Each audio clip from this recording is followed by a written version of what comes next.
Hey guys, welcome back. আজকে নিয়ে চলে এসেছি আরও একটা নতুন রেসিপি, ভেজ বিরিয়ানির রেসিপি। তো ভেজ বিরিয়ানি বানানোর জন্য এখানে দেখো বাসমতি চাল ভিজিয়ে রাখা হয়েছে, আর এখানে ফুলকপি, গাজর, আলু, আর এখানে দেখো ক্যাপসিকাম সব কুচি কুচি করে কেটে রাখা হয়েছে। কুচি কুচি করে তো না, মানে ডুমু ডুমু করে কেটে রাখা হয়েছে আর কি। তারপরে এখানে দেখো পেঁয়াজ কেটে রাখা হয়েছে, এখানে দালচিনি, তেজপাতা, এখানে বড় এলাচ, ছোট এলাচ আর একটা স্টার নেওয়া হয়েছে। তারপরে এখানে দেখো পেঁয়াজগুলোকে তেলের মধ্যে ভেজে নেওয়া হয়েছে আর সাইডে রেখে দেওয়া হয়েছে। তারপরে এলাচ, স্টার, দারচিনি, তেজপাতা এগুলো সব দিয়ে ভালো করে ভেজে পেঁয়াজগুলোকেও দিয়ে নেওয়া হয়েছে। আগে যে পেঁয়াজটা ভাজা হয়েছিল ওটা আলাদাই রাখা হয়েছে, আর এখানে পেঁয়াজ আর একটু ভেজে নেওয়া হয়েছে। এরপর এটার মধ্যে ফুলকপি দেওয়া হয়েছে, তারপরে গাজর, টমেটো আর শিমলা মির্চটাকেও দিয়ে নেওয়া হয়েছে। এরপরে এটাকে ভালো করে ভেজে নিতে হবে। ততক্ষণে বাকি প্রিপারেশন করে নেওয়া হোক। এখানে দেখো দই নেওয়া হচ্ছে একটা বাটিতে। তো এখানে প্রায় 4 চামচের মতন দই নেওয়া হয়েছে। তারপরে এখানে দেখো ধনের গুঁড়ো দেওয়া হয়েছে। ধনের গুঁড়ো দেওয়ার পরে এটার মধ্যে জিরের গুঁড়ো দেওয়া হয়েছে। তারপরে এটার মধ্যে হলুদ দেওয়া হবে। তো এখানে হলুদটাকেও দিয়ে নেওয়া হয়েছে।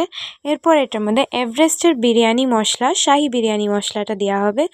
তারপরে এখানে লঙ্কার গুঁড়ো দেওয়া হবে। তো এটা কিন্তু এভারেস্টের শাহি বিরিয়ানি মশলা, সেটাকে এখানে দিয়ে নেওয়া হয়েছে। দিয়ে এটাকে ভালো করে গুলিয়ে নিতে হবে।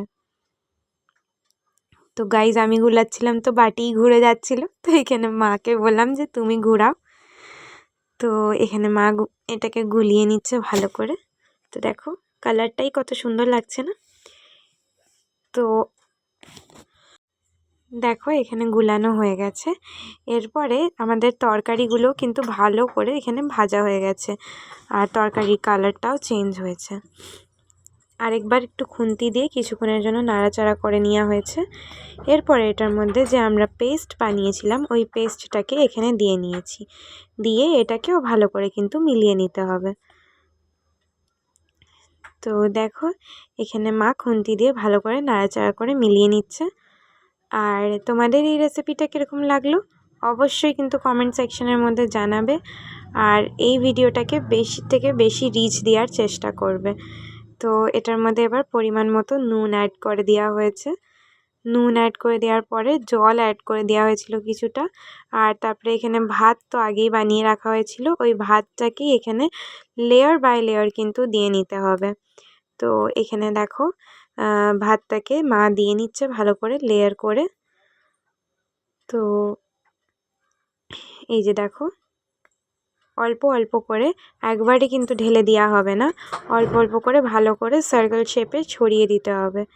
তো এখানে দেখো ভাতটাকে দিয়ে নেওয়া হয়েছে। এরপরে যে আমরা পেঁয়াজটাকে ভেজে রেখেছিলাম ওই পেঁয়াজটাকে এটার উপরে গার্নিশ করে দিতে হবে। তো দেখো এখানে পেঁয়াজটাকে গার্নিশ করে দেওয়া হচ্ছে।